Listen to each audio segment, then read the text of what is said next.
Phase 1 Clone Trooper armor was introduced with the first batch of Clone Troopers, and was first seen in battle at the first Battle of Geonosis.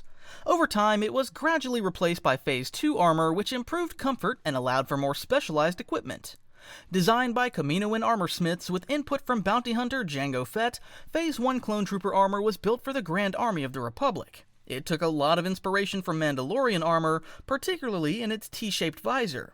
Most notably, the Phase 1 armor had these little fins toward the top of their helmet, which had a built-in comlink, and are said to resemble the fin on the Kaminoan's head, who designed the armor according to their likeness. It consisted of 20 form-fitting plates made from a lightweight plastoid alloy and was attached to a black bodysuit using magnetomic grip chin panels. The suit was pressurized and had an internal life support system, offering temporary protection even in the vacuum of space. It also provided insulation against extreme heat and cold, making it rather versatile.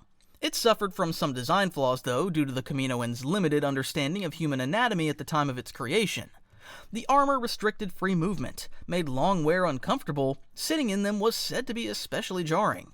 Overall, though, clone armor provided a very wide range of protection and was considered very high quality. The armor's standardized design also allowed for rapid mass production, as all clone troopers were genetically identical and the cost to produce was 2,000 credits. The armor, just like Mandalorian armor, was customizable, allowing clones to attach additional gear like pauldrons, kamas, and several helmet attachments like rangefinders, macro binoculars, flashlights, and comm antennas to it. Inside the helmet, clones had access to the built-in life support system, a heads-up troop tracking display, and integrated comlink. Initially, Phase 1 armor featured color-coded markings to indicate rank, making it easier for clones and non-clones to identify officers. Yellow stood for commander, red for captain, blue for lieutenant, and green for sergeant. As the war progressed, this system fell out of practice due to Jedi influence, which encouraged clones to embrace their individuality more. In turn, many began customizing their armor with unique color schemes and patterns rather than rank-based markings. Clone commanders, such as Cody, further personalized their Phase 1 armor to stand out and fit their individual needs. By the time of the introduction of Phase 2 armor, most clones were happy to get more comfortable armor and made the switch. However, some veteran clones, having grown accustomed to their original armor, resisted the transition and continued wearing Phase 1 gear. Captain Rex's Phase 2 armor, for example, still had elements from the Phase 1 armor.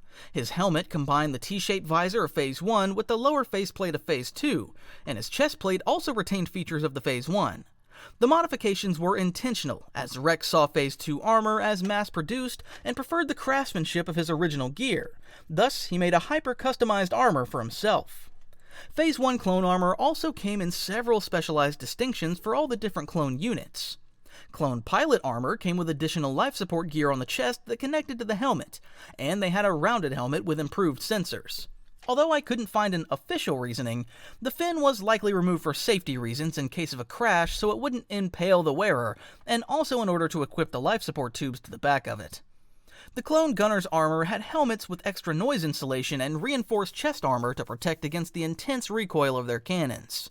Special Ops clone trooper, who were trained for stealth missions and detecting enemies from a distance, wore Phase 1 armor equipped with advanced gear on the side of their helmets to enhance their senses. ARF troopers came with a standard Phase 1 armor and a specialized helmet specifically designed to increase aerodynamics, as they often used BARC speeders and ATRTs. The HT-77 Cold Assault armor was also classified as a specialized variant of the Phase 1 armor, which provided complete thermal insulation against extreme cold weather conditions. The Flame Trooper armor was similar to it, where it protected the wearer from the extreme heat through insulation. Phase 1 ARC Trooper armor, which was seen at the very beginning of the Clone Wars, worn by Captain Fordo most notably, and was very similar to the regular Phase 1 troopers. ARC troopers equipped it with pauldrons, kamas, and rangefinders. This armor would soon be upgraded, though.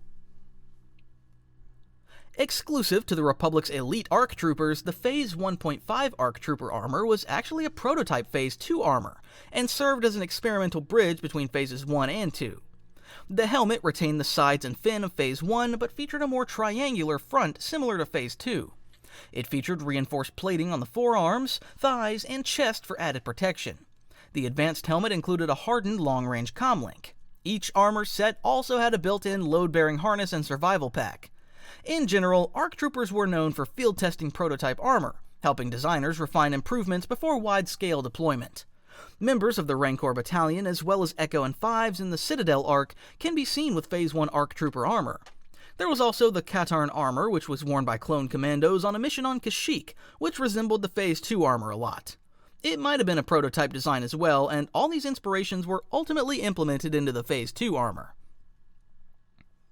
Phase 2 Clone Trooper armor was introduced gradually as the successor of the Phase 1 armor roughly 1.5 years into the Clone Wars. After hearing the Clone Troopers' plea and discomfort from the Phase 1 armor, a Phase 2 armor had been in development for some time already. It was also designed and manufactured by Kaminoan armorsmiths and was more advanced and capable of supporting specialized equipment for customizations than the Phase 1 armor. The helmet had polarized lenses, allowed for improved and clearer vision, and the fin on the Phase 1 armor was removed and reduced to a streamlined version on top of the helmet. Some other notable enhancements over the Phase 1 included better fit and more comfort, lighter, stronger armor plating for better mobility, advanced filtration systems for toxic environments, magnetized boots with a gravity field alternator for stability, more customizable features.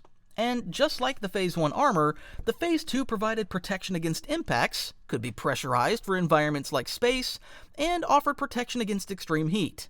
However, unlike the Phase 1, Phase 2 lacked an internal life support system, requiring an external respirator in oxygen-deprived conditions like space, but through that could stay in space for longer than troopers in Phase 1 armor.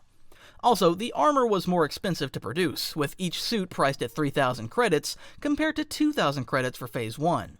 Overall, though, it was a significant improvement over the Phase 1 armor, and was adopted throughout the entire Grand Army of the Republic after its introduction.